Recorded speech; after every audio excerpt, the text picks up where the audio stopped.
Kira and welcome to another vlog. This is probably the first video that you're seeing on this channel in 2022, so Happy New Year. I hope this year is treating you well so far, but whilst you are in the new year, I am still back in the old year because it is still 2021 as I start this vlog.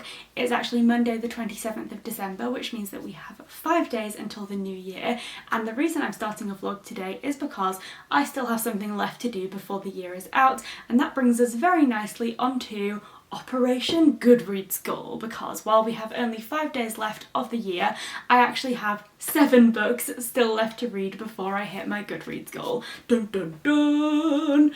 Don't know how I kind of let this happen, but basically I do know how I let this happen. I got busy in the middle of the year and I think I had a strong start to my reading year, then it dipped quite considerably and I really fell behind on reading, and then in the last few weeks I've really picked it up again, and the possibility of reaching my goal finally started to feel achievable again, because I had kind of resigned myself to the fact that I might not hit my goal. But then December just went really well reading wise, and I thought, no, we're gonna give this a good go. I am not going down without a fight. So it is the 27th of December. To date I have read 68 books in 2021 and I'm hoping to finish the year on 75, which has been my goal for the last 3 years, and I really don't want to let this year be the year that I fail. So without further ado, I've selected myself a stack of books. I'm never short of options, but I've narrowed down my many shelves into a few books that I'm hoping to try and tackle before the end of the year. Although, who knows, I often change my mind about which books to read, but right now, as it stands on Monday morning, these are the books that I have narrowed down my selection to, and I have to read 7 more books before the year is out. So I've tried to go for books that I think will either be fast paced or aren't too long. I mean, they're all, you know, normal novel length. There's no like novellas or anything too short in here, but I think I've probably got like 400 pages as like a max length, because now is not the time to start picking up War and Peace or anything like that. But I'm very excited about all of these books, and I'm actually currently in the middle of one. So once I've ticked that one off, then we've only got 6 left to go, so that feels quite nice. And the book that I'm currently in the middle of, you will know if you have been watching my Vlogmas videos, because I started this one on Christmas Eve, but it is The Merry Christmas Project. I had hoped to read this across like Christmas Eve, Christmas Day, Boxing Day, but I started it on Christmas Eve evening, went to bed really early. Christmas Day was an absolute blur, and then yesterday, although I did a little bit of reading, it wasn't quite as much as I'd hoped for. So I still have about half of this book left to go, and it's okay. I wouldn't say it's going to be a favourite or anything, but it's enjoyable to read nonetheless. To give a quick summary for anyone who hasn't seen the Vlogmas video where I introduced this book, essentially it's a dual perspective novel narrative. It's a dual perspective again, Jesus Christ. It is a dual perspective narrative. That's what we're trying to go for. And we have our 2 main characters. One is called Mary. Mary has recently come out of a long-term relationship with the guy that she was expecting to spend the rest of her life with, but as it turns out he didn't quite feel the same way, so she is dealing with a broken heart whilst also trying to kickstart a new business and settle into life as a single person and figure out what she wants and who she is. So that is Mary. And then on the other end of the spectrum we have Cole, who is also recently from a breakup, but Cole's is a little bit more, I don't want to say serious, but there's more at stake in terms of Cole's breakup, because he is a divorced father of 2. So he was recently split from his wife, and after the split his wife ended up moving to Canada with their 2 children on a temporary job contract. So Cole tries to be really supportive and to allow her to take this amazing opportunity and also to still be a good father to his children, but he's feeling ultimately as though he's failed by allowing himself to be divorced, and also feels like he's failing as a father because he can't be with the children at this time because they're on completely different continents. So it's like we've got 2 people who are dealing with quite difficult circumstances. Both of them are at a bit of a low point in terms of their personal relationships, and it is the lead up to Christmas. So I have a fair idea of what direction it's going in, given that it is a festive romance, but there's only one way to find out, so let's read on and see what happens. I'm hoping to finish this one today, so that once I have finished reading this one, which is an okay read, but like I said, probably unlikely to be a favourite, I can then get started on all of the books that I've picked out that I'm actually really excited to read. So without further ado, that is the agenda for Operation GOODREADS GOAL, and I'm hoping that by filming it and just like knuckling down and forcing myself to read as much as possible over the next few days, I can achieve it, because we've seen me do 24-hour readathons, we've seen me tackle 4 or 5 books in one day, so we know it can be done. I just need to dedicate myself to reading and get this done. So, with that said, guess what I'm doing this morning? Do you think it's reading? You're right, it's not. I'm going out for coffee. But very good cause though, because Meg, who some of you might know from her channel Pride and Fiction, is actually up in York. She was staying here over the Christmas period, so we are going to be meeting up with Meg for coffee, and by we I mean Sarah, because Sarah is going to be in this vlog, as she always is. So Sarah is coming over, we're meeting Meg for coffee, and then I'll do some reading. So without further ado, let's go for coffee.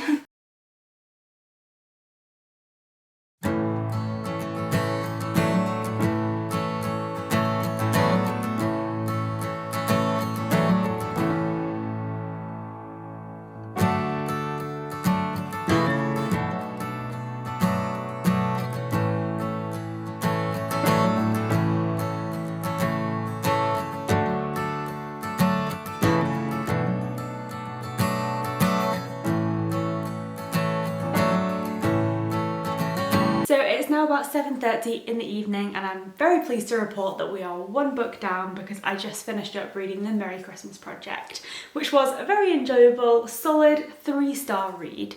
This is in a category of books which I would describe as uber predictable, heartwarming, festive romances, where you know exactly what kind of ending you're going to get, but it's fun to kind of go along the journey and see how the characters get there.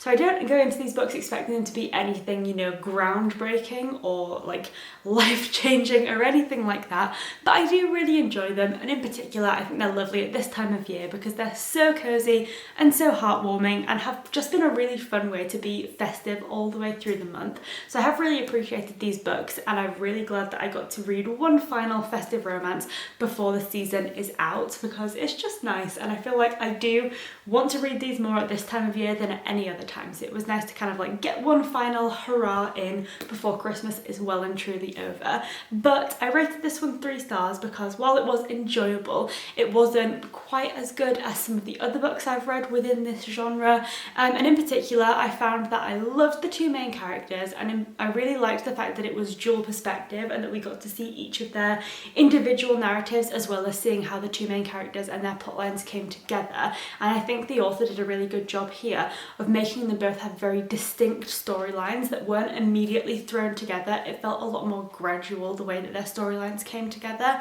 But while I liked those 2 characters, I just found that the side characters and the other people that made up the narrative just felt a bit lacking to me, and kind of just maybe a little bit unmemorable, which isn't the worst thing in the world, because I suppose it's good that I can say that I did really like the 2 main characters. But what I like most about books like this is often the community spirit, because they're often set in small towns and it's all about finding like happiness within your community and all of those kinds of things. And so because the side characters who made up that community to me felt a little bit lacking, it just then made the book feel a little bit less warming and cozy, because I didn't feel that connection to the community. But even still, it was an enjoyable read, and I'm super glad to have finished the first book of Project Goodreads Challenge. So without further ado, let's figure out what to read next. Now, as you know, I went and met up with Meg and Sarah today, which was so lovely. Obviously Sarah is a regular feature on this channel, but Meg and I have been friends through the world of booktube for a good few years now, but we haven't ever been able to meet up in person. So it was so nice to finally do that, and Meg gave me a Christmas present, which I'm very excited to open because it feels bookish. So I don't know what it's going to be, and I don't know if it is what I'll end up reading, but I'm excited to find out nonetheless. And Meg always wraps books so beautifully. So without further ado, let's give it an open.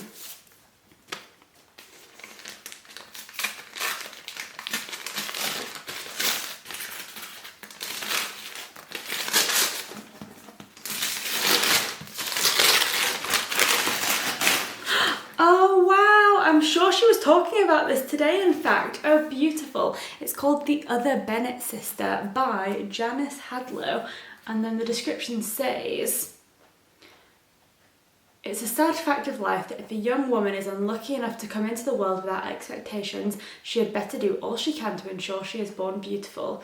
To be poor and handsome is a misfortune enough, but to be penniless and plain is a hard fate indeed. And this tells Mary Bennet's story. Ooh, very interesting. Simultaneously a wonderful warm homage to Jane Austen and a delightful new story in its own right, The Other Bennet Sister is at its heart a life-affirming tale of a young woman finding her place in the world.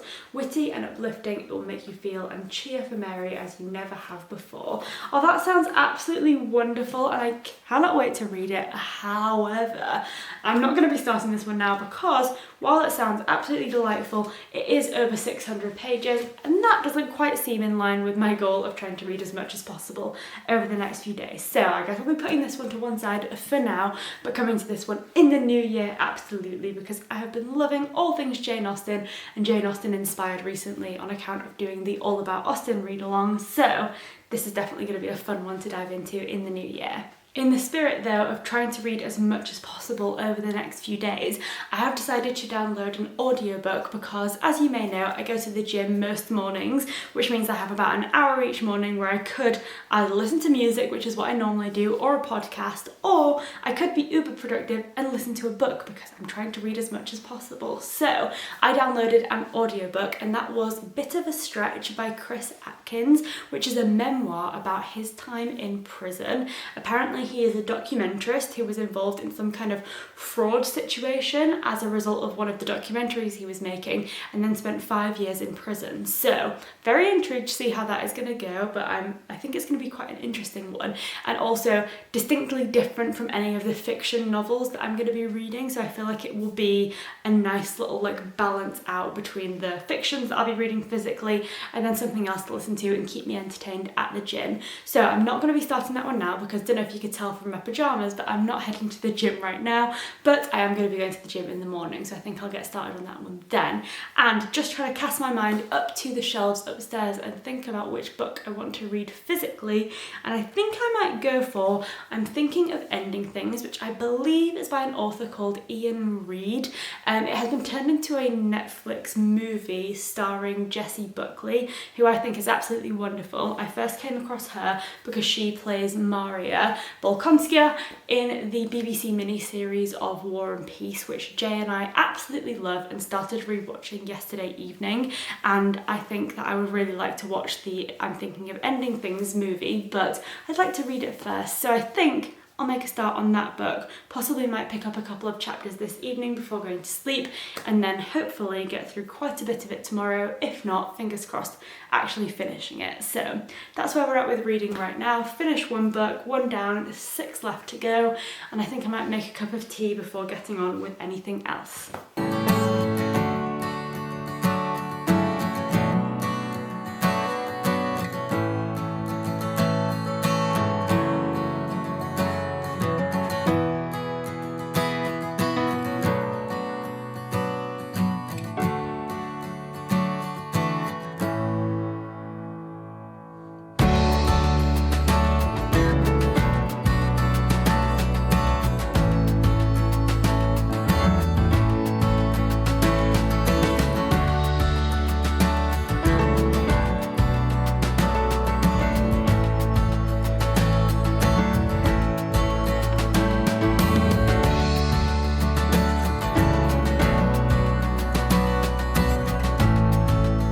Good morning guys, it is now the 28th and so far today I'm feeling very positive about the books that I'm reading. So we'll start our reading update with I'm Thinking of Ending Things, which I'm now on page 77 of, and this book is fairly short, it only has just over 200 pages, so I'm approaching the halfway mark.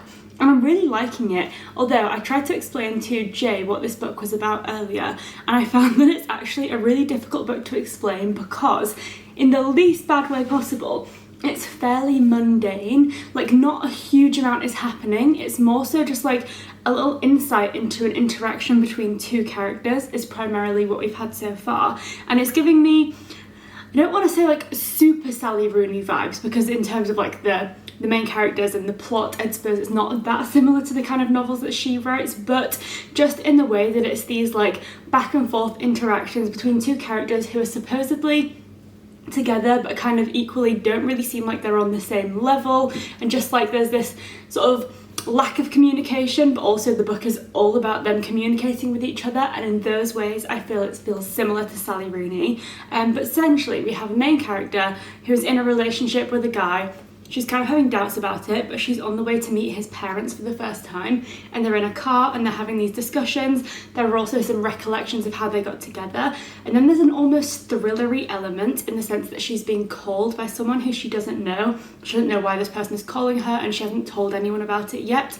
And then there are like little bits that kind of sit separately from the main narrative, which kind of suggests that something bad has happened, but you don't really know what or why. So there's a lot going on in quite a short novel, and I'm really enjoying it, but it's difficult to explain because not much is happening, and yet it just feels really interesting. So I'm very much enjoying it, and I think I will actually be able to finish this one today, which is great, especially given that I'm trying to read 7 books in 5 days. So that is the first book that I started, and the next book was the audiobook that I mentioned yesterday, and I started that one at the gym this morning, and that is A Bit of a Stretch by Chris Atkins, which I am currently on chapter 2 of. The chapters are fairly long, and I have 5 hours left of this audiobook. So again, really intriguing. It kind of has so far set up how Chris ended up in prison, which was essentially that he was a documentarist, and then he basically got involved in a funding scheme that turned out to be fraudulent, and he took the sort of fall for that and ended up in prison.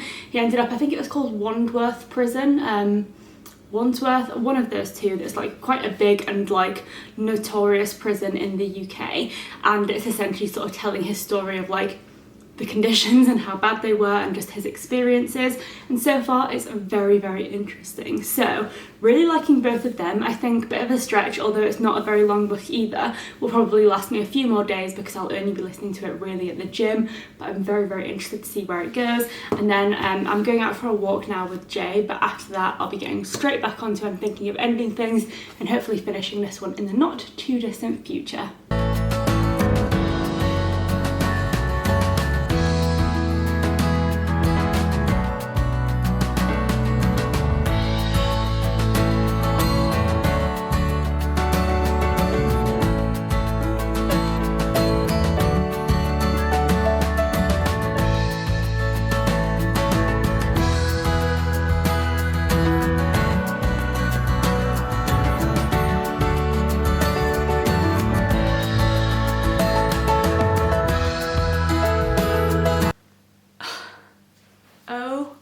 My God, just finished reading I'm Thinking of Ending Things, and wow, that was an experience. I feel like while the first half, which is what I last spoke to you about, just felt like it was a very mundane exploration of this couple and their weird kind of relationship with each other as they're on this journey for the girl to go and meet the guy's parents, and I was enjoying it, but I got the sense that there was like an element of thrilleriness to the narrative just because of how tense the communications felt between this couple. However, the second half, which is what I've been reading this afternoon, was so intense, so unnerving, and just like downright creepy. It really just like fully evolved into a really disturbing thriller. I was so on edge throughout that second half of the book. My heart was pounding and I just could not put the book down because it was so intriguing and just so understated. Like, it wasn't a dramatic thriller or one where there was anything really like violent or gory or criminal really happening, but there was just this sense that something was not quite right and you were gradually sort of unpicking what was going wrong, and it just felt so edgy and I absolutely loved it. But also, God, that was such an experience. I feel like I need like a rest after having read that because it was so intense, and I feel like it really picks up the pace, but like I said, at the same time manages to keep things very calm. And I think the like sort of eeriness and calmness of this book and the fact that it predominantly just focuses on 2 characters makes it all the more creepy and disturbing, and wow, it was very good. I had a look on Goodreads and reviews for this book seem to be very mixed. People either really like the disturbing creepiness and the fact that it is quite like a figure out what's happening as you go, and sort of a little bit is kind of left to your imagination type of thriller, and other people don't really like that and wanted it to kind of be spelled out a little bit more. But for me, I really liked it because I felt like it combined the style of contemporaries that I really like the most with an element of thriller, which is something I've not come across before in the thriller genre, and I really liked it. So 2 books down, 5 to go, but on account of having just read such an intense book and one that has made me feel a little bit scared, I think I'm going to go for something more lighthearted for my next read. So I'm thinking of picking up Come Again by Robert Webb, which I've been meaning to read for absolutely ages, and it sounds really interesting. On the blurb it basically describes that I think a woman has recently been made a widower, so her husband passed away, and then she keeps sort of revisiting the day that they met and sort of like going on different paths to see if she could have done things differently. So it sounds as though it's kind of like going to be a somewhat sad romance, but with like a Groundhog Day theme, and I think that'll be really interesting. So this is the one that I'm going to be starting later, but right now it's probably about 5:30 in the evening, and I'm just going to go and make some dinner, and then me and Jay are going to watch some of War and Peace, the BBC mini-series. We watched a couple of episodes the other day, and we're going to watch another couple tonight, I think. We absolutely love it. It's one of our favourite shows of all time, and it is making me want to reread War and Peace, but I don't think today would be the right day to start it.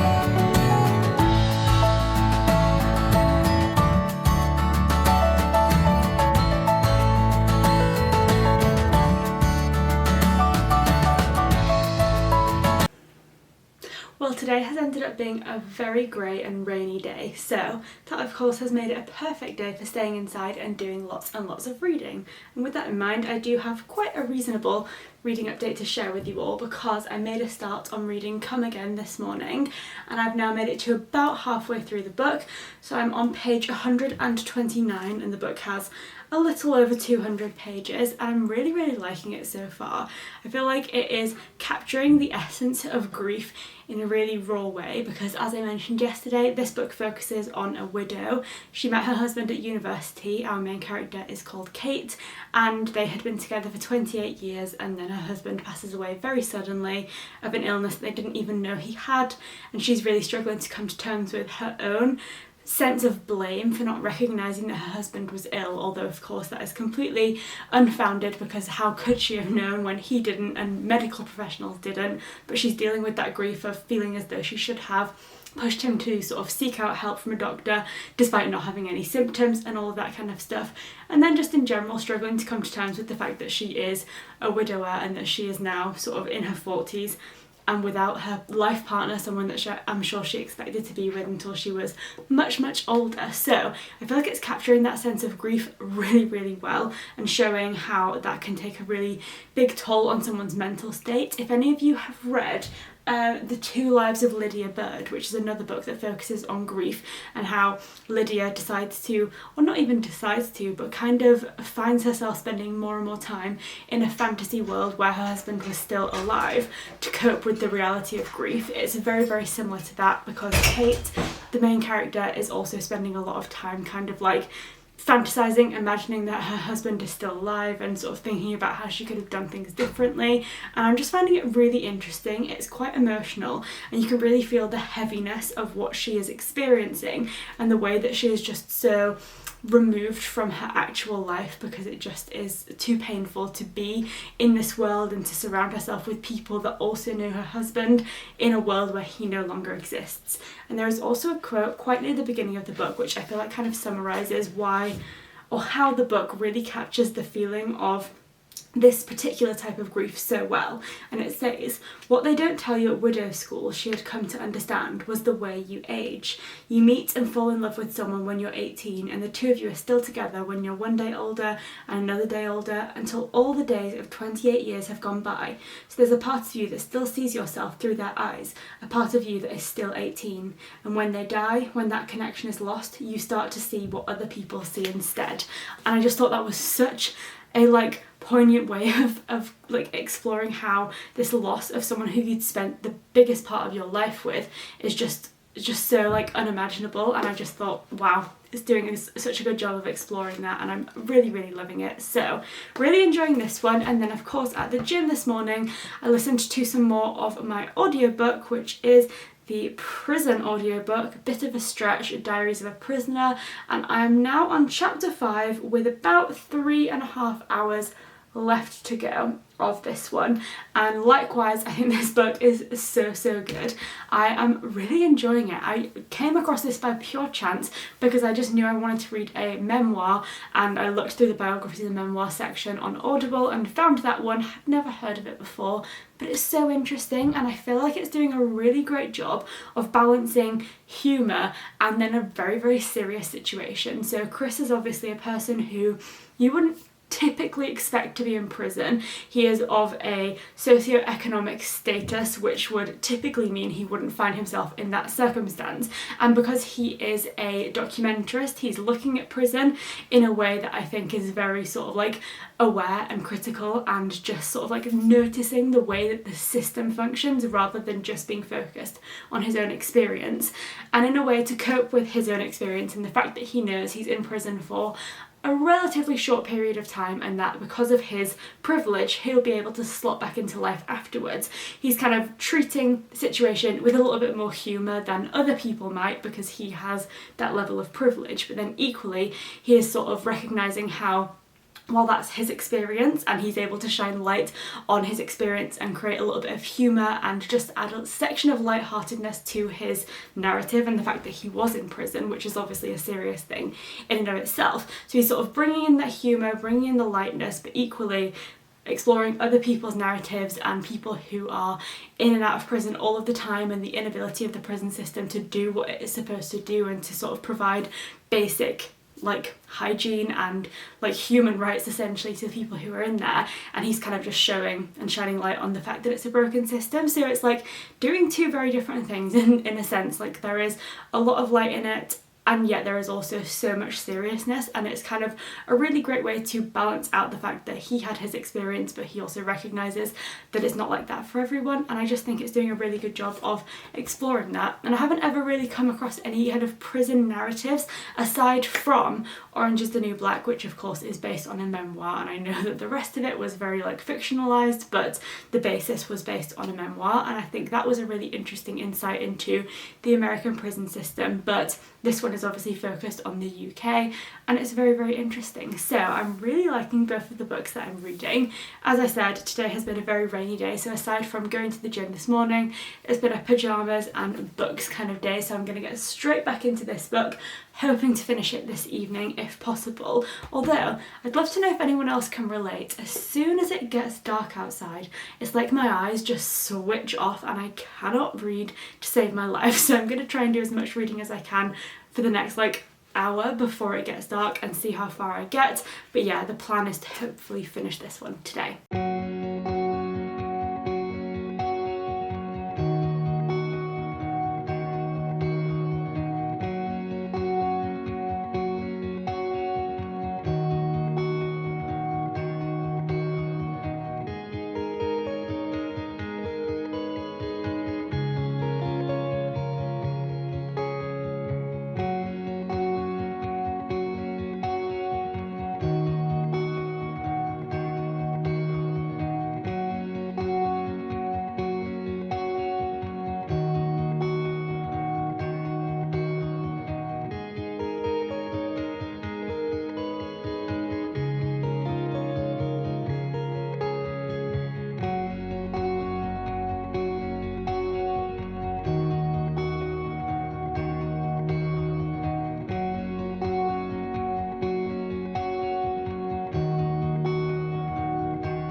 think we're taking the tree down tomorrow, so this is probably one of the last shots we'll get with this beautiful tree in the background. And I'm going to be so sad to see it go, especially because it was our very first Christmas tree in our own house. So I do absolutely love it, but all good things must come to an end, and I suppose if I had it up all year, it wouldn't be as special, but I really will be sad to see it go because it just feels so cozy in the background. So just wanted to commemorate the beauty that is my Christmas tree, but also to let you know that I just finished up reading Come Again by Robert Webb, which was a really, really great read. All of the things that I mentioned earlier stand true throughout the book. It is a journey of grief predominantly, but it also had a very surprisingly action-filled ending. The book was split into 3 sections, and I won't say too much about what each of them comprise because that would obviously be a bit too spoilery and I don't want to give away too much, but they each, I think, focus on very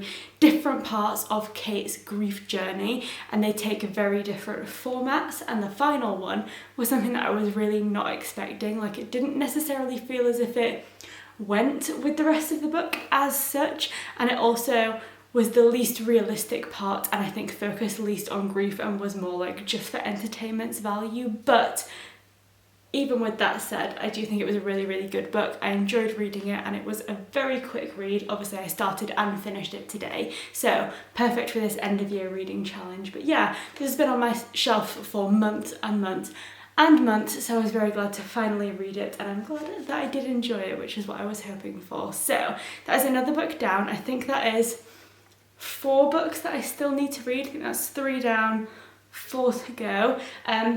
But of course I am still in the middle of reading the audiobook, which is a definite finisher, so really I just need to pick 3 other books to read. And the next book that I'm planning to pick up from my shelves is People in Trouble by Sarah Shulman, which is another one that has been on my shelf for quite a long time. I think I picked this one up probably just after my birthday, around May time, and the reason I picked this one up is because earlier this year, like a lot of people, I watched a show called It's a Sin, which was one of the best things I have seen in a very long time. It was an incredible portrayal of a group of young boys living in London in the 1980s, and it focused on the rise of the AIDS epidemic and how that affected the gay community, and it was just incredible. It was entertaining but also absolutely heartbreaking and just honestly just so moving. Like, it was visually so appealing, but obviously dealt with a really, really difficult topic, and I think it did it so well. And it was an incredible show, as I'm sure any of you who also watched it will agree. But Penguin released a list of books after that show was released for books that basically are similar to, or that you might enjoy if you liked watching It's a Sin, and People in Trouble was on that list. So I'll just quickly read the blurb to you because it sounds super interesting. And it says, "It is the late 1980s. Kate, an ambitious artist, lives in Manhattan with her husband Peter. She's having an affair with Molly, a younger lesbian who works part-time in a movie theatre. At one of many funerals during an unbearably hot summer, Molly becomes involved with a guerrilla activist group fighting for people with AIDS, but Kate is more cautious and Peter is bewildered by the changes he's seeing in his city and most crucially in his wife. Soon the trio learn how tragedy warps even the closest relationships, and that anger and its absence can make the difference between life and death." So I think this is going to be quite an intense, possibly an emotional read, and I'm very excited to see how it goes. So I think I'm probably going to take a small break from reading because I literally just finished reading Come Again, and I like to allow myself at least a few minutes to digest one book before moving on to the next. So I'm going to make a cup of tea, possibly watch a little bit of Call the Midwife, and then make a start on People in Trouble.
today has been really rough so far.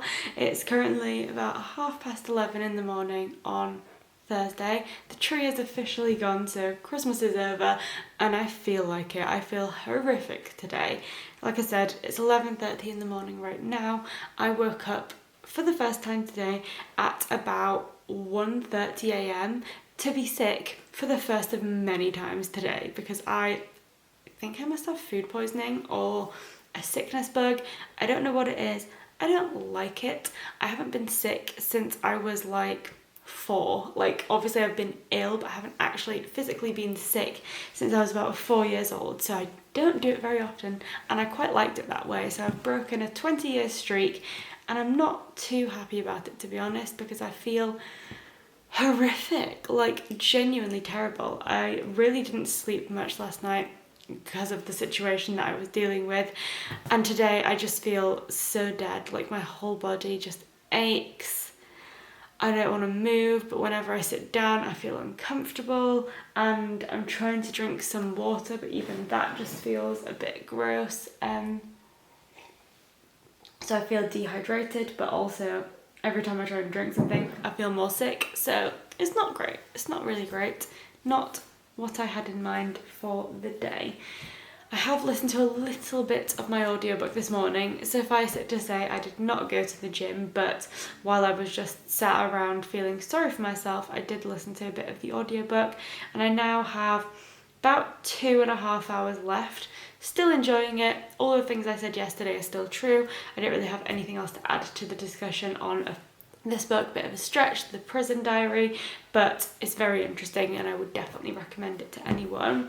I'm going to try and do a bit of reading of People in Trouble as well, but I'm not going to lie, like, even just like the simple act of holding something up feels like such a strain. Like, my arms just feel like dead weights right now. But yesterday I did manage to read quite a bit, actually. I got to page 151, and it's quite a slow-paced book. We're darting between the 3 perspectives of the 3 people involved in this love triangle, and they're each involved in New York and the AIDS epidemic at the 1980s in various different ways. Molly, the youngest of the 3 characters, is most actively involved in it because she has a lot of friends who have been passing away. She's going to lots of funerals, and then Peter and Kate, the husband and wife, who are also involved in this love triangle, are a bit more removed from the circumstance, but they're still kind of observing it from afar.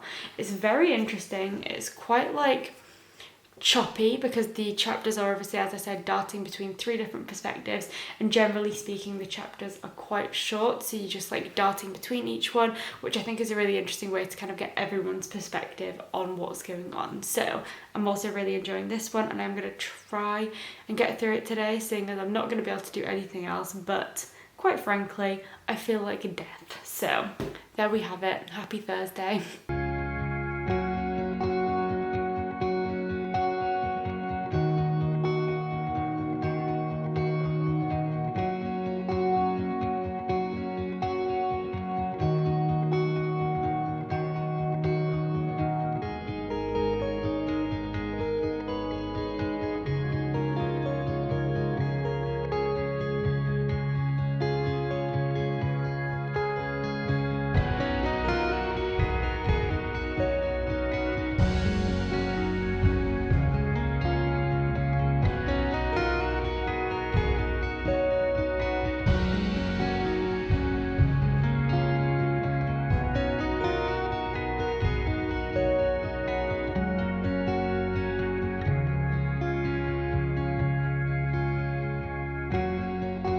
I am very happy to say that I'm feeling significantly less like I'm about to drop dead this morning, which in my opinion is a big win.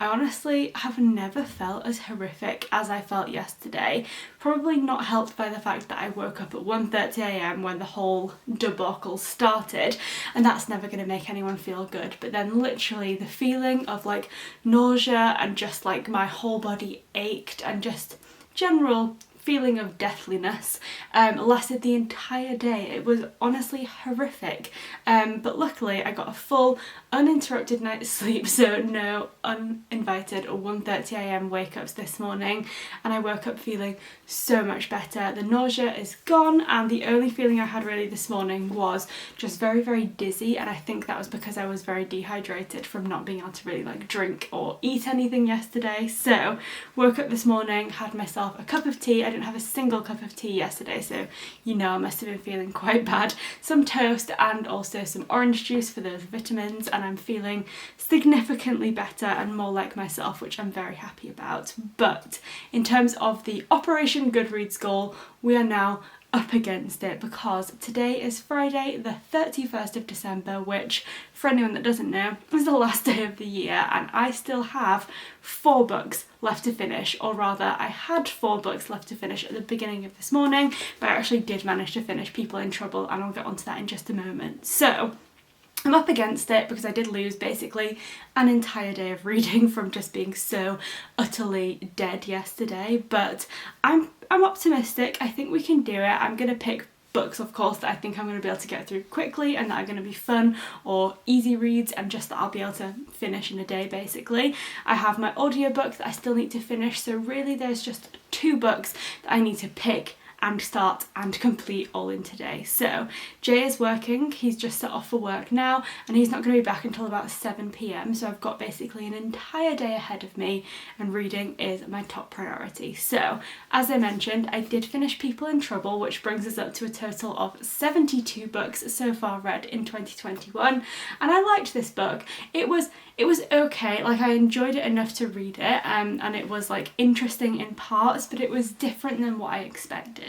Based on the blurb and the fact that this was obviously recommended as a book that was like similar to It's a Sin, the TV show, I expected the like AIDS crisis and how people were responding to that to be a bigger part of the novel, but actually that definitely took more of a backseat and was just kind of like a consistent theme but never like the primary focus, and actually the main theme was just this love triangle going on between these 3 people. So it was very meandering, and it just kind of felt like you had these 3 people who were all unhappy and just complaining quite a lot of the time, so it didn't really feel like that much was achieved in the novel. But there was a quote towards the back end of the book which I think maybe suggests that that was the point of the novel, because one of the characters says, "It's been a long year, a huge one, but nothing much has changed," and I feel like maybe that was indicative of like how things felt for the people who were kind of at the heart of this crisis, who were trying to make change, but it kind of felt as though nothing was happening. So I rated this one 3 stars. It was certainly okay, but not exactly what I was expecting, to be honest, and it was fine, but not one that I think I'd be like recommending to loads of people,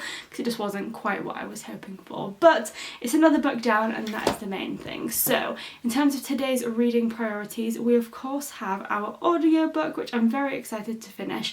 Again, I didn't really read much of this yesterday. I did do a little bit of reading, or rather listening to this audiobook in the morning of yesterday, but I ended up spending the majority of the day with my eyes closed, and I didn't want to miss out on this book because it's really, really good. So when I'm listening to it currently on 1.5 speed, I have 2 hours and 52 minutes left of a bit of a stretch, and I'm really excited to see where it goes. I also spent most of yesterday, actually that's a lie, I spent all of yesterday cooped up inside wearing this outfit and sitting on the sofa, so I feel a bit groggy and just like I want to get out of the house and get some fresh air. So I think what I might do is put my headphones on and go for a walk while I listen to some of that audiobook, just because I think it'll be nice to get out of the house for a while.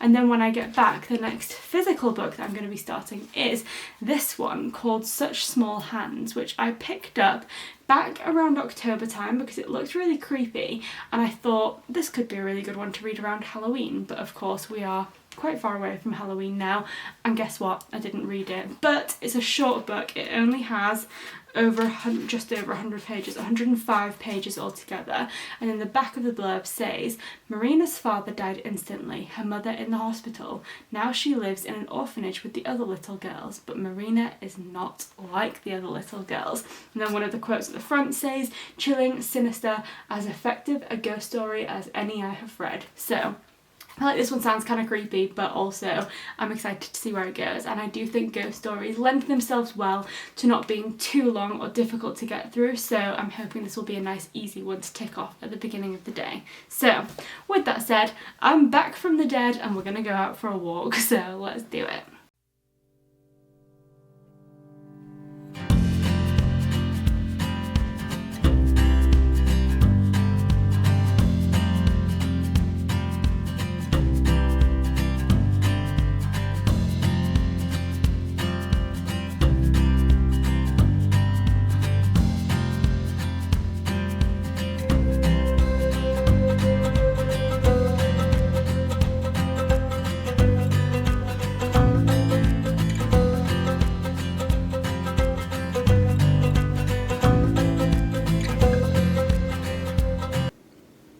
Well, my morning walk was a definite success because I managed to finish up reading A Bit of a Stretch, which was by far the best thing that I've read so far this week as part of my GOODREADS GOAL challenge. It was such an incredible book and I would recommend it to absolutely everyone.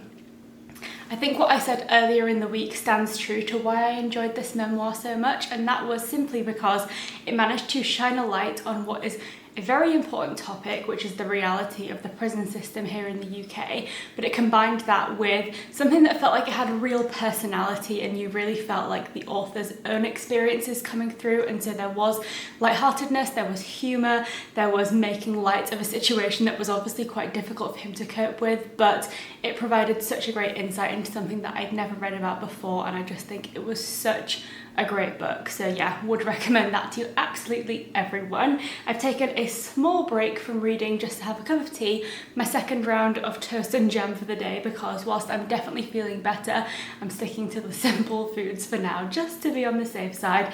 And I've also got an episode of Call the Midwife on in the background, but I have also made a brief start on my next read, which is Such Small Hands, and I'm already halfway through this one. It is only 100 pages long, to be fair, but it's a very, very quick read so far. It has been split until this point into 2 parts. I'm sure there might be a third part, given that this first part only lasted like 25 pages, so I'm wondering if it might be split into some more in-depth sections as well. But essentially we're introduced to a main character called Marina, who is a young child who has recently been orphaned. Her parents died in, I'm assuming it was a car crash. They don't really give loads of details, but they say the line constantly, your father died instantly and your mother in the hospital. So that is repeated to this child over and over and over again, and that is kind of the only information we get about it as readers.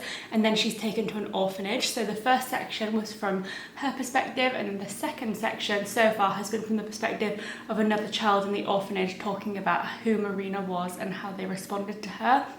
So you have this immediate sensation that something is not quite right about this child and that she's a little bit removed from reality, but so far we don't really know why or what's going on. But I'm not going to say that I'm loving this book so far, but it's certainly an easy read and I don't dislike it, and we'll see what happens. So cheers to that.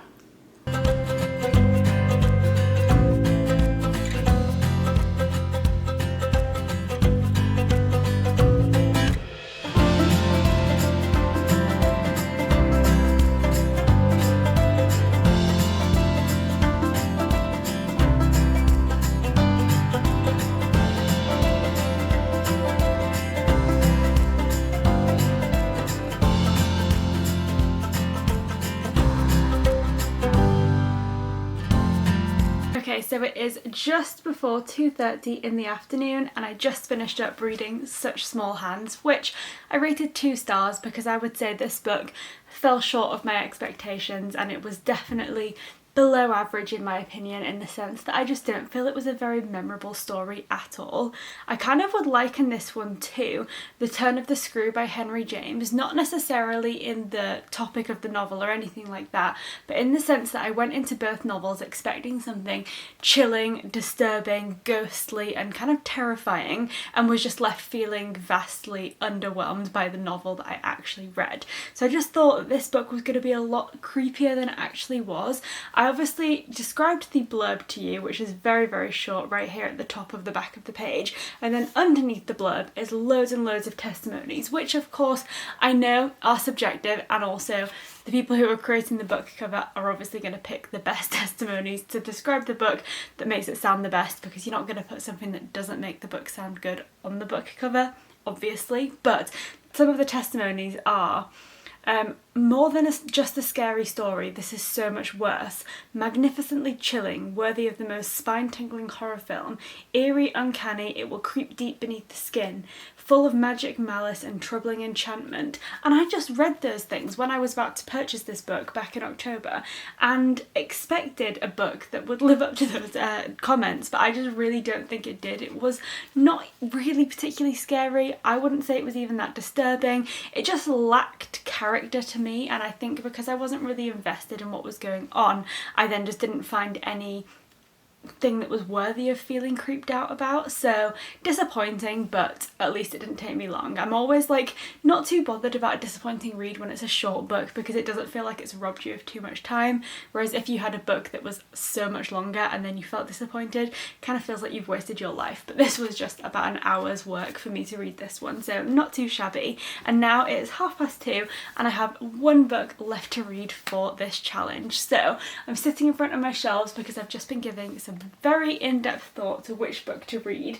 I obviously need to balance things out between picking something that I'll definitely be able to finish this afternoon and also trying to pick a book that will end the year on a high, because it feels like quite a lot of pressure choosing a book that is going to be a good one. So I actually decided to pick a book that I was gifted for Christmas this year, and it is Tender is the Flesh. Now, kind of like this last book, I am going off of all of the testimonies and what the book says, but it just sounds so intriguing. So this one says it is a thrilling dystopia, and I feel like I haven't read enough dystopians this year, so finishing on one seems like the right way to go.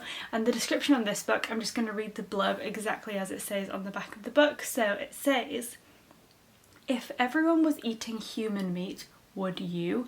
Marcos is in the business of slaughtering humans, only no one calls him that. He works with numbers, consignments, processing. One day he's given a specimen of the finest quality. He leaves her tied up in an outhouse, a problem to dispose of later. But she haunts Marcos. Her trembling body and watchful gaze seem to understand, and soon he becomes tortured by what has been lost and what might still be saved. Sounds very disturbing, and I'm very excited to read it. So without further ado, this book has 219 pages, so let's get to work, and hopefully I should be able to finish this one in the next few hours.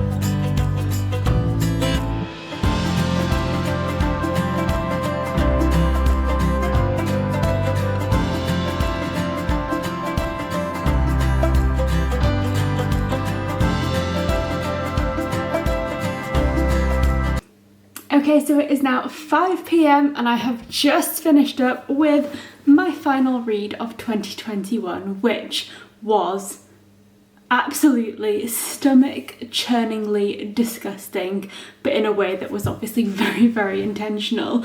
What I will say is that I'm very glad that I did not read this one yesterday when I was already feeling sick, because this genuinely turned my stomach on every single page. It was a very uncomfortable book to read because of the implications that it has on humanity, and I guess similarly to how The Handmaid's Tale by Margaret Atwood made me feel, if any of you guys have read that one as well.